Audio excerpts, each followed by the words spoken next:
Okay, let's go.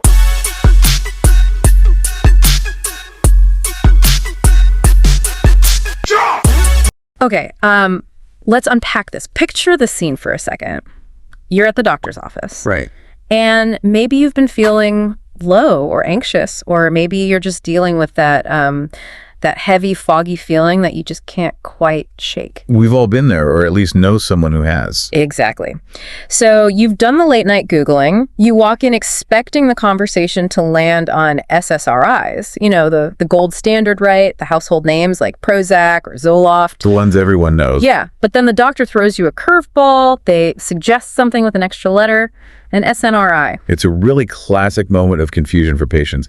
You walk in expecting the standard serotonin booster, and suddenly you're introduced to this this whole other chemical sibling that sounds vaguely more intense. It does sound intense, and that extra N stands for norepinephrine. So suddenly you aren't just dealing with serotonin anymore. You've got this dual action situation happening. A completely different mechanism. Right. So the mission for today's deep dive is simple, but I think really crucial. We need to figure out what that extra letter is actually doing. Like, is it just a marketing spin to sell a new pill, or does it fundamentally change how these drugs work? Oh, it definitely changes the game. We've pulled together a stack of clinical primers for this. Some really dense pharmacological comparison tables. Very dense. Yeah, specifically there's this heavy-hitting review by Sansone and colleagues that we'll get into, plus the current safety guidelines. And what we're going to find is that while these are first-line agents for mood and anxiety, just like SSRIs, they are a completely different beast under the hood. Okay, and I think the big question for you, the listener, is this. If we already have serotonin boosters that work for so many people, why do we need to bring norepinephrine into the mix at all? What's the value add here? To answer that, we really have to look at the mechanism. It's all about the transporters. Okay, let's get into the biology then. We know SSRI stands for selective serotonin reuptake inhibitor. So SNRI is serotonin-norepinephrine reuptake inhibitor. I'm guessing the inhibitor part works the exact same way. Precisely. Yeah. So think of your brain cells communicating. One cell releases a chemical messenger like serotonin to talk to the next cell. Once the message is delivered, the first cell has a little vacuum cleaner. The transport. It's the transporter that sucks the chemical back up to recycle it. And that's what we call reuptake. I always picture it like a recycling truck coming around way too early. You just put the bottle out on the curb and they whisk it away before anyone can actually use it. That is a great analogy. So an SSRI blocks that recycling truck for serotonin. It inhibits the serotonin transporter, or SERT. SERT. Exactly. Yeah. And the result is that more serotonin stays out in the gap between the cells hanging around and doing its job for longer. Okay, so that's the S part. Now enter the N. Right. SNRIs do exactly what we just described with serotonin, but they also inhibit the norepinephrine transporter, or NET. So now you have two different chemical messengers, serotonin and norepinephrine, hanging out in the synapse for longer periods. So you're boosting the signal strength of both simultaneously? Double the chemicals, double the fun? Or is it more complex than that? Well, it is a bit more complex. And here is where it gets really interesting in the pharmacology primers we looked at. Depending on the specific drug, there might even be a whisper of a third effect. The third one. Yes, some of these sources mention that certain SNRIs can cause mild dopamine reuptake inhibition, specifically in the prefrontal cortex. Dopamine, like the reward chemical. The very same. Right. Now, I should clarify, it's usually mild compared to the other two. You aren't talking about a stimulant level effect here. Right, you're not taking Adderall. Exactly. But it shows you that these drugs are hitting a broader spectrum of neurochemistry than a standard SSRI. But the main event is definitely the norepinephrine. Okay, so we've got this norepinephrine floating around now. I usually associate norepinephrine with adrenaline, right? Like fight or flight. Why on earth would we want that for someone with depression or anxiety? That is the common association for sure, but norepinephrine does a lot of heavy lifting in the brain beyond just panic or stress. It's intimately involved in energy concentration vigilance, and this is the big aha moment for today's deep dive pain modulation. Yes. This was the part of the research that really jumped out at me. I was looking at the list of these drugs, things like duloxetine, which is sold as Cymbalta, and I noticed they aren't just prescribed for depression. Not at all. They're marketed and prescribed for things like diabetic neuropathy and fibromyalgia, real physical pain. Exactly. And that is the superpower of the N. Norepinephrine is a key neurotransmitter in the descending spinal pathways that modulate pain. By boosting norepinephrine, you're essentially turning down the volume knob on pain signals coming from the body before they fully register in the brain. That's wild. So if I'm taking an SSRI, I'm basically just getting the mood boost. But if I'm taking an SNRI, I might be getting a mood boost plus a functional painkiller effect. In a way, yes. And it's not entirely a new concept in psychiatry. If we look back at the history, the older generation of antidepressants, the tricyclics like amitriptyline, also worked heavily on norepinephrine.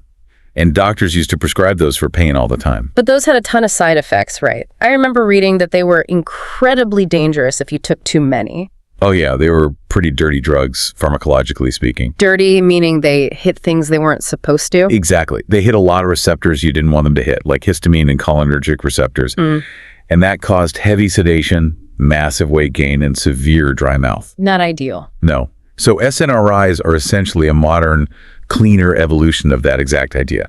They give you the norepinephrine benefit for pain and energy, but with a safety profile that's much closer to the newer SSRIs. So if you're a listener who has depression and chronic back pain or maybe anxiety and nerve pain, an SNRI isn't just a random dart on a board, it's an efficiency play. That's often the exact logic prescribers use.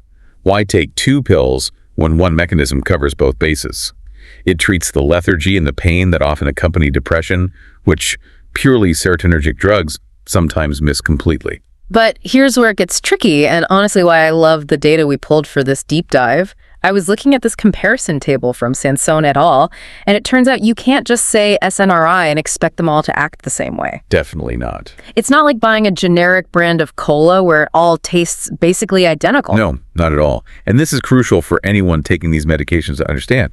SNRI is a broad category, but inside that category, there's a massive spectrum. We talked about them like they're a unified team, but they have vastly different personalities. Let's break down those personalities. I want to start with the one I called the imposter. Ah, you must mean venlafaxine? Or Effexor. Yes. Venlafaxine, approved back in 1993. It's the OG of the group. But looking at the numbers from the source material, is it really an SNRI? That is a very fair question to ask. If you look at the pharmacological data, specifically the binding affinity, which is how tightly the drug sticks to the transporter. Exactly. Venlafaxine has a 30-to-1 ratio favoring serotonin. 30-to-1. So that means for every 30 parts of serotonin boosting, you're getting only 1 part of norepinephrine boosting. Essentially, yes. It is overwhelmingly serotonergic.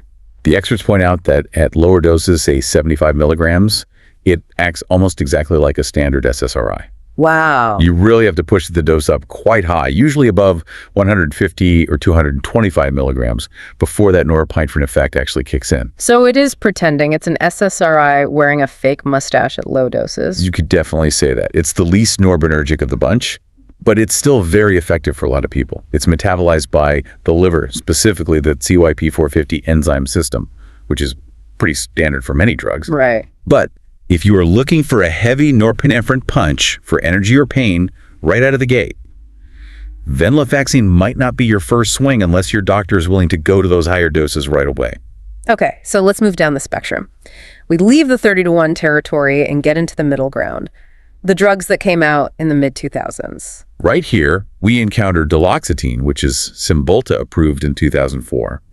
And desvenlafaxine, which is Pristiq approved in 2008. And the ratio here tightens up significantly. It does. Both of these sit around a 10-to-1 ratio, so still favoring serotonin, but the norepinephrine presence is 3 times stronger than in venlafaxine. You're going to feel that end component much more consistently at standard doses.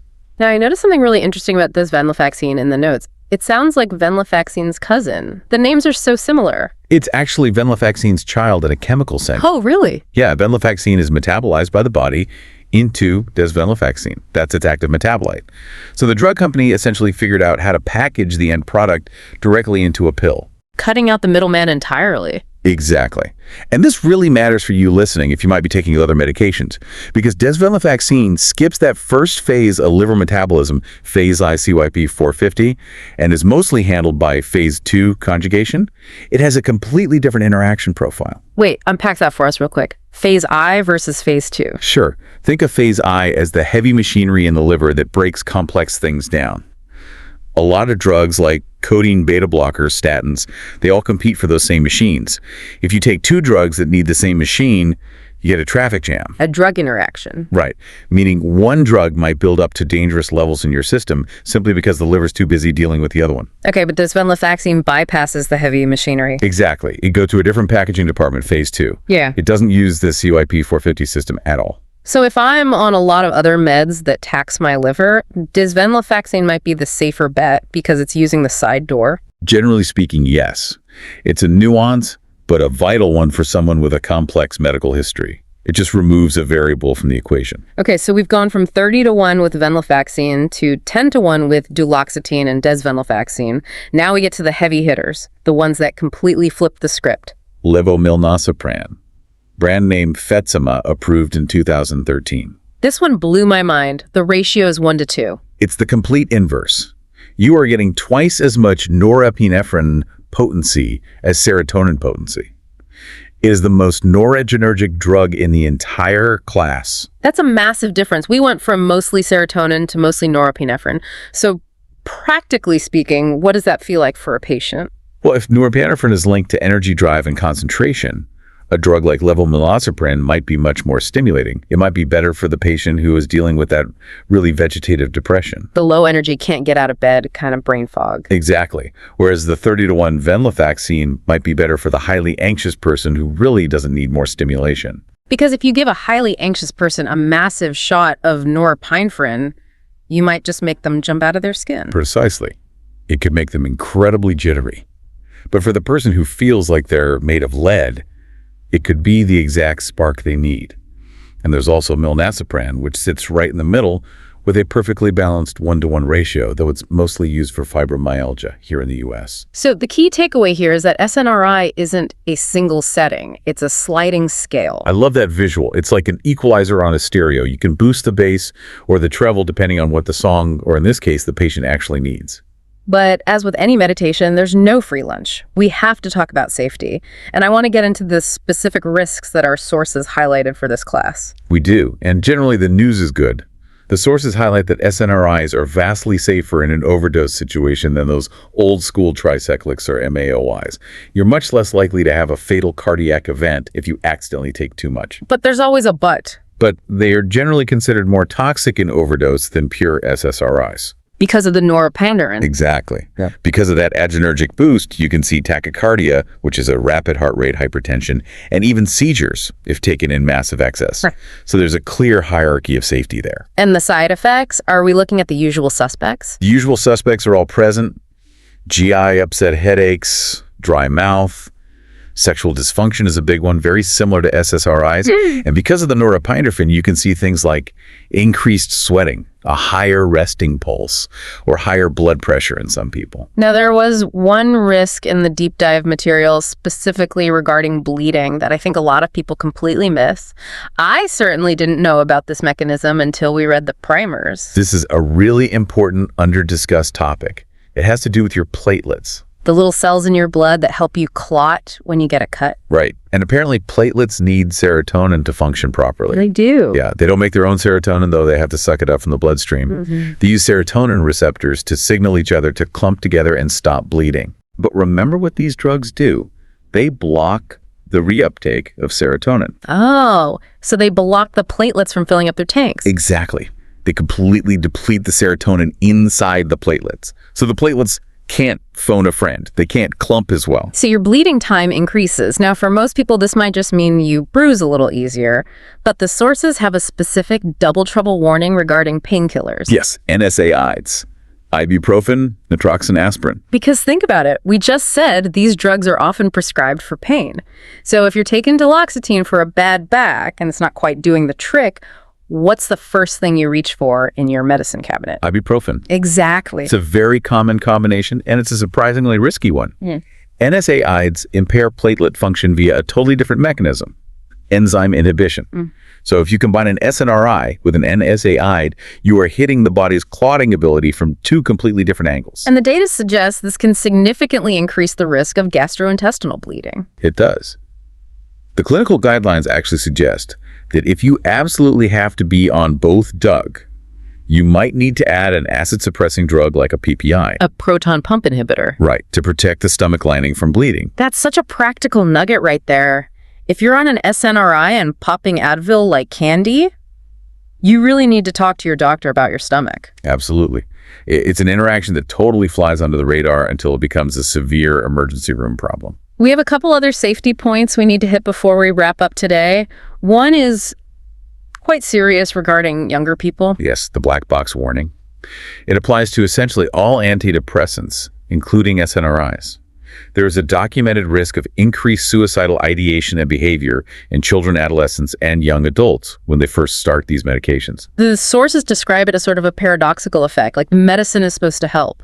It can be paradoxical, yes. Sometimes the energy and physical drive return before the mood actually improves. Oh, I see. So a patient might suddenly have the energy to act on dark thoughts they previously didn't have the physical drive to execute. It requires very close monitoring by family and doctors, especially in those first few weeks of treatment. Very important point to keep in mind. And the other issue is what happens when you decide to stop taking them? Withdrawal, or as the clinical literature very politely calls it, antidepressant discontinuation syndrome. This is notoriously difficult with SNRIs. Especially venlafaxine, right? The imposter. Yes, largely because of its short half-life, it leaves the system very quickly. So if you miss even a single dose or try to stop abruptly, the brain notices the chemical deficit almost immediately. People report brain zaps, which are these weird electric shock sensations in the head, dizziness, nausea, severe flu-like symptoms. It sounds totally miserable. It really can be. It's why tapering off slowly, sometimes over several months, is absolutely non-negotiable. You have to give the brain time to readjust its baseline. So what does this all mean for you listening? We've looked at the chemistry, the ratios, and the risks. If you are trying to make sense of a prescription, what's the ultimate bottom line here? I think the bottom line is that the label SNRI is useful, but it's insufficient. If you are prescribed one of these, you really need to know where it sits on that spectrum. Are you taking a 30-to-1 drug that's basically a spicy SSRI? Or are you taking a 1-to-2 drug that's going to really drive your adrenergic system hard? It's about matching the chemical profile to your specific symptom profile. Exactly. Knowledge is power here. If you know you have liver issues, you might look at desvenlafaxine. If you desperately need energy and drive, you look at levonorepinephrine. If you need a balanced approach for chronic pain, duloxetine might be the winner. Knowing this takes a lot of the guesswork out of the treatment. And it brings us all the way back to that initial surprise we had, the pain connection. It turns out that treating the mind and treating the body aren't as separate as we tend to think they are. They never really were separate. The nervous system is just one continuous interconnected loop. I want to leave everyone with a thought that came up while I was reading that comparison table earlier. We have drugs on one end that are 30-to-1 favoring serotonin. Right. We have drugs on the other end that are 1-to-2 favoring norepinephrine.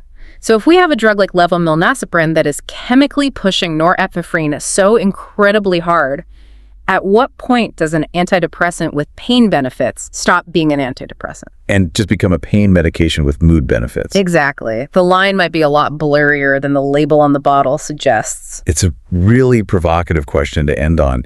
If you look purely at the pharmacology, levonorepinephrine is arguably closer to some pain medications than it is to Prozac. It challenges how we categorize these things entirely. Something to chew on the next time you look at that pharmacy label. Thanks for diving deep with us today. Always a pleasure.